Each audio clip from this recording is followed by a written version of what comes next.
Hey guys, welcome back to the channel. Barcelona have just lost to Real Madrid 3-2 in the Santiago Bernabeu. What do we say, man? Just completely devastated, so disappointed. This team just finds a new way to break my heart every single week, man. This week for Barca fans could have either been the best week of the season or the worst week of the season. And unfortunately for us Barca fans, it turns out to be the latter and not the former. The worst week of the season. Getting knocked out by PSG in embarrassing fashion at home in the UCL quarterfinal. When we have that tie like on the palm of our hands, and then to turn around and then 5 days later lose to your biggest rivals in that fashion. Jude Bellingham scores another last-minute winner against you. Obviously, he did the same thing at Montjuic in October. Now he does it again. It's so demoralizing. It's so disappointing, bro.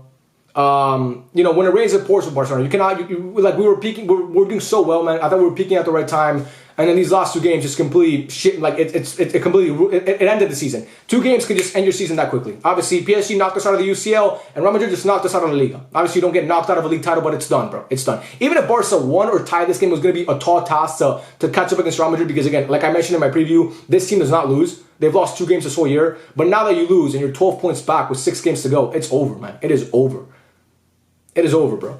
And that's obviously disappointing because that means Barca are going to go trophyless. Barca will go trophyless this season. And we're going to lose 2 trophies to our biggest rivals.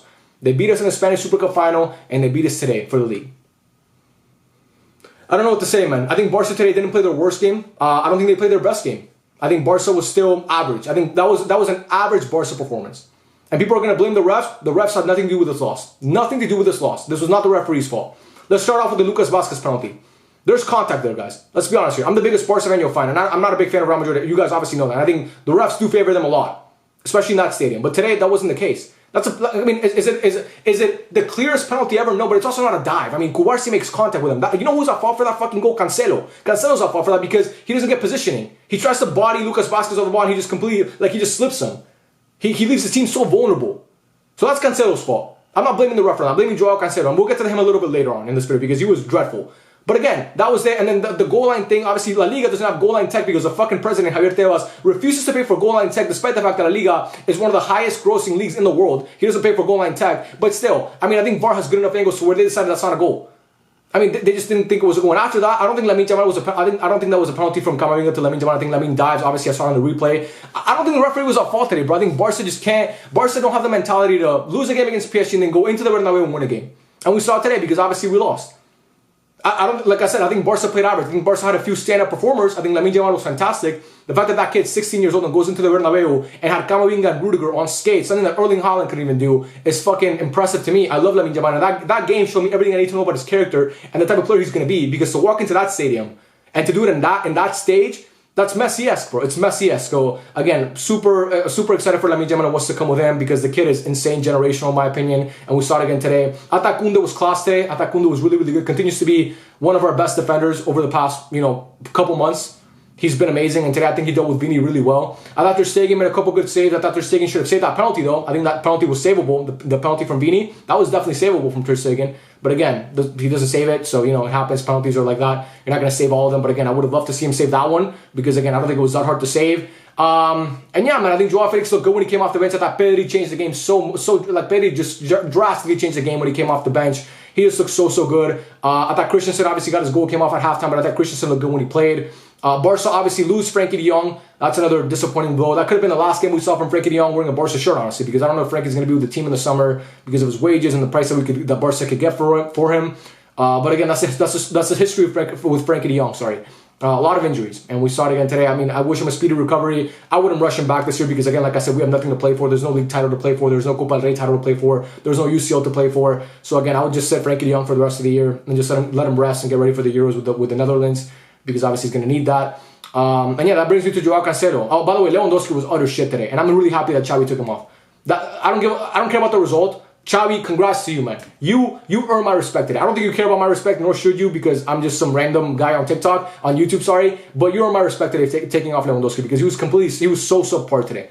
He was so subpar. And after that game against PSG, I don't think he should have started today because he fucked us over in that game. So props to you, Xavi, for taking him off when you took him off. I didn't think you had it in you, but congratulations to you. And now let's talk about Joao Cancelo. That brings me to Joao Cancelo. Start learning Chinese, buddy. Start learning Chinese. I know that shit's corny and cringe, like people do it in the NBA all the time. But honestly, what was that, bro? What was that performance today? What are these last 2 weeks of performances? Before the PSG game. If you would have asked me on Monday of last week, What do you think of Joao Cancelo? Barca, my opinion would have been Barca need to keep him 100%. After these 2 games, fucking give him back to Man City. I don't want him. What the fuck was that, bro? The biggest games of the season, you crumble like that? Now I know why Pep let you go. I was wondering why Pep let you go, and now I know why Pep let you go. What are these games back to back? Like, it's the same goal 2 weeks in a row. The Lucas Vazquez goal and the Dembele goal are the exact replica of goal. You lose your man at the back post. Who are you looking at? And the fact that you had the fucking nerve after Lucas Vazquez scored that goal to look at your teammates and go like this, who are you pointing at, bro? I looked at the frame. Everybody was marked. You're the only guy that didn't have a player marked. Your responsibility is Lucas Vazquez. He was at the far post. You don't track your runner, and he's wide open at the far post to score that goal. And the same thing happened with Dembele. You don't track Dembele, and he's wide open at the far post. 2 goals that cross the face of goal. And by the way, the Bellingham goal was the same thing. That's the problem with Barca. We let these balls cross the face of goal, and there's someone always lurking at the back post. Whether it's Bellingham, whether it's Lucas Vazquez like it was today, or whether it was fucking Ousmane Dembele like it was on Tuesday against PSG. It's unacceptable, bro. Unacceptable. I'm so sick of this shit, man. We can't dial in for what? 5 more minutes? Just see it out with a draw? Embarrassing, man. Embarrassing. So disappointed in this team. And so disappointed in Joao Cancelo for what he did. So shit today, man. Just getting beat every single time, losing the ball constantly. Was a fault for the penalty, in my opinion. Gave away the penalty against them, but also on Tuesday, I forgot about that. I mean, hall of shame performances back-to-back weeks. Back-to-back weeks, so bad, man. Not back-to-back weeks, back-to-back games. So bad, man. So bad. After those 2 games, sell him, bro. Sell him. Unacceptable. Xavi should have brought in Hector Fort. He should have brought in Hector Fort. I think Cancelo was the worst player on the pitch today, by far. We had Lucas Vazquez looking like fucking prime Gareth Bale out there. Lucas Vazquez was amazing today, bro. Obviously, he scored the goal. He won the penalty. He scored a goal. Lucas Vazquez was so good today. He also did something for Madrid's 3rd goal. I mean, it's just... I can't believe it, bro. I can't believe it. It's 3 losses in a row now, guys. It's 4 in a row to this team. It just shows the levels that we are in, bro. They're just... And it pains me to say this because, again, I love Barcelona, bro. My heart bleeds red and blue. Like, I love this team with all my heart. And I don't like Real Madrid naturally being a Barca fan. But you just gotta admit, bro, like when it comes to like mentally like putting like flipping a switch, they just do it better than us. And they've always done like for the past couple of years they've done it better than us. I'm not gonna say always, but because when I grew up watching Barca under Pep, we dominated this team every single time we played them. It wasn't even close, bro. But the last few years it's just been like 4 in a row, man. 4 in a row. And just the most heartbreaking losses you can imagine. It's like, we either get blown out or we concede a last-minute winner. There's no in between. We can't just lose a 2-0. No, we either get spanked 4-1 or 4-0, or we lose 2-1 with a last-minute winner like we did at Montjuic, or we lose like we did today with a last-minute winner. I can't believe it, bro. I can't believe I just watched Barca lose a game to Real Madrid in the last minute once again. It's so demoralizing, dude. It's honestly, it's insane. It is insane. Man, you know, I don't think Xavi was that poor today tactically, but I don't think he was great either. I just look, man, it's hard to win when you have that many that many self-inflicted errors, that many self-inflicted wounds. You know, I think Cancelo just fucked this team over today. And again, I don't like putting a loss on one player. I don't like putting the loss against PSG on Araujo because I think obviously it's a 90-minute game and there's still, you know, there's other players on the pitch that make an impact. It's not just one guy who makes an impact for the whole team. But today, I mean, looking at that performance, you got to look at Joao Cancelo and think, what the fuck were you doing? By the way, Firmino came on and scored a goal. I think Firmino looked actually really, really good. I was hesitant when Xavi brought off Christensen at halftime and brought in Firmino and obviously started playing that back 3 in possession with Cubarsí, Koundé, and Araujo. But I think it worked because obviously Firmino got that goal. I thought Gundogan was good today as well. Gundogan just continues to be good, man. But yeah, if I have to talk about Hall of Shame performances today, it would be Cancelo to be Lewandowski. And both of those guys need to go. This team needs a complete overhaul in the summer, man. Because we're seeing it now. Last year we won a league title, we won a Super Cup, yippee, good for us. But it's just not good enough still. It's not good enough. And like I said, this week had the potential to be the best week for Barca in a long time.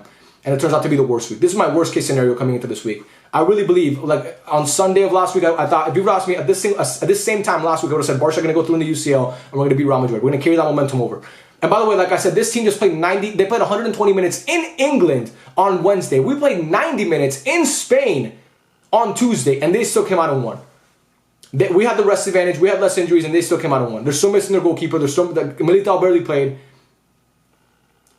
So where do we look up now? Because obviously next year they're going to get Kylian Mbappe. And they're probably going to get Alphonso Davies. And they're going to keep stacking up that squad. And they're still going to have Tchouaméni, Camavinga, Fede Valverde, and Jude Bellingham, and Vini, and Rodrigo, and obviously Courtois is going to come back. So they're assembling the Avengers over there in Madrid. And what are we doing? We're bringing in Rafa Marquez and maybe signing who?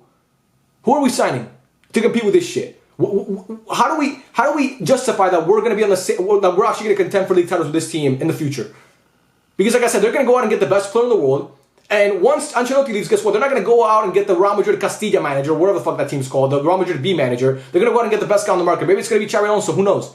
But we're talking about getting Rafa Marquez. And we wonder why we fall behind to this team. And again, they have way more money than we do, okay? They've been smart with their finances. Our club is in crippling debt. And that's our fault. That's not our fault as a fan, but that's Barca's fault and their shitty business. We can blame Bartomeu for years to come. He's a piece of shit. He's just come back. He fucked this club over for years to come. But again, for me as a Barca fan, it's hard for me to see what's next year. You know, how do I look forward to next season? How do I think that we can actually contend with a team like this? Or with a team like Man City, or with any of the big boys? You know what I mean? Do you guys understand where I'm coming from? Because it looks like a dead end to me. And again, today's particularly, it was just so embarrassing to watch, man. It was so embarrassing to watch. I don't like I said, I don't think the performance was terrible. I don't think it was great. I don't think it was good enough to win, though. That's what I'll tell you right now. It's about wins and losses, especially at this point in the season. And if you want to contend for the league title, you have to win today's game. And you don't win it. Did I say 12 points, by the way? I meant 11 points. Real Madrid are 11 points clear because there were 8 points clear and obviously 3, it's 11 points. Even 12, 11 is the same shit. Tomato. They're going to win the league. And we're left thinking, where did it all go wrong? You know, we started off the season decent. Then when the two draws came in for those 3 games, Celta Vigo, Antwerp, and Betis, we kind of peaked. Then it was just a big like valley down. And then when Xabi said he was resigning, it was kind of up again. And now it's just back to being down. It's just back to being down. We still have to play Girona away from home, so we'll see how that goes. But yeah, man, I mean, no wins against Real Madrid this year. I never thought I'd see the day, man. And I think it's best for this team to maybe do an overhaul in the summer, get rid of some players, get rid of some of the guys who are here who just don't deserve to be here, man. They really don't deserve to be here. And again, if you're asking me about Joao Cancelo now, I want him gone. I want him gone because again, maybe it's the heat of the moment because I think Joao has been decent for us since he came from Man City. He's actually been really good in my opinion. He's done a lot of good things, but today is unacceptable. And against PSG is unacceptable. I mean, you can't judge a player by how he plays against Cadiz on a random Wednesday. You gotta judge him. You gotta judge him on the big games, the UCL nights and the games against Real Madrid. Those are the biggest games of the year for Barca. The UCL games and the Clásicos. And in these 2 games, he didn't show up for us. He was subpar, and I'm really disappointed, man. Because I really thought this team was going to bounce back and show us something different. Because I was like, oh, it's not going to be the same old Barca. Barca are going to come out of this game and they're going to lose it because it's going to be the same old Barca. And I actually thought it was going to be different. I thought Barca were going to come out today with some intensity to win because they want to do it for the fans. Because they want to prove to us that they haven't given up on the season just yet. And again, do I think Barca played in a way that showed that they gave up? Not really, but I also think they played in a way that showed any urgency to actually want to go out and win and, you know, actually make this league title, put this league title up for grabs, in my opinion, at least. That's just me. Again, I could be wrong. But to allow a last-minute winner against Jude Bellingham once again, same thing that happened in Montjuic. It's just embarrassing. It's unacceptable. And to allow those 2 goals, like it's basically the exact replica of goal. A cross comes in, you let it cross the face of goal, and it's just someone looking at the back post. Unacceptable, man. Unacceptable. And again, making Lucas Vázquez today look like fucking prime Gareth Bale is crazy. It is really, really wild. But again, what can we do, man? What can we do now? There's really nothing we can do. We just gotta sit here and hope that next season gets better because again, this season's done. What's my incentive to watch Barca anymore this year? What is my incentive as a fan to tune in and turn on this TV and watch this team anymore this year? Despite the fact, apart from the fact that I'm a fucking fanboy, I'm gonna watch every game this team plays for no reason, no matter if there's a league title at stake or nothing at stake, and I'm gonna keep watching every game. I'm gonna be sitting at this fucking chair doing a yap session after every game. And guess what? If Barca go out next week and beat Valencia, I'm gonna be really happy. Oh, we're back. We're so back. We could actually make something happen. And we all know. I'm like it's not gonna be that way. So again, they showed us that 3 or 4 in a row. That just means they're levels above us right now. And an aggregate score of what? 4, 2. That's 6, 10, 3 today. 13-4. 13-4 aggregate score since the Copa del Rey second leg last year. So you know what? It's great. Now we're going to watch them next year play with Kylian Mbappe and Alphonso Davies, and they're going to get their center back and their goalkeeper back, and it's going to be great. But Ancelotti's still going to be there, and they're probably going to win the UCL this year, so they're going to come into next year with all the momentum in the world, and we're going to have to sit here and watch Rafa Marquez coach this team, and then hopefully see if we can maybe contend for a Copa del Rey. I hope I'm wrong, but again, I just don't see where it goes from here. But again, I love you guys, man. Thank you so much for watching. Joao Cancelo, start learning Chinese, buddy. You really should learn it. I mean, honestly, that was shameful today. But yeah. Love you guys, man. Thank you so much for watching, and I'll catch you guys on the next one. Peace out.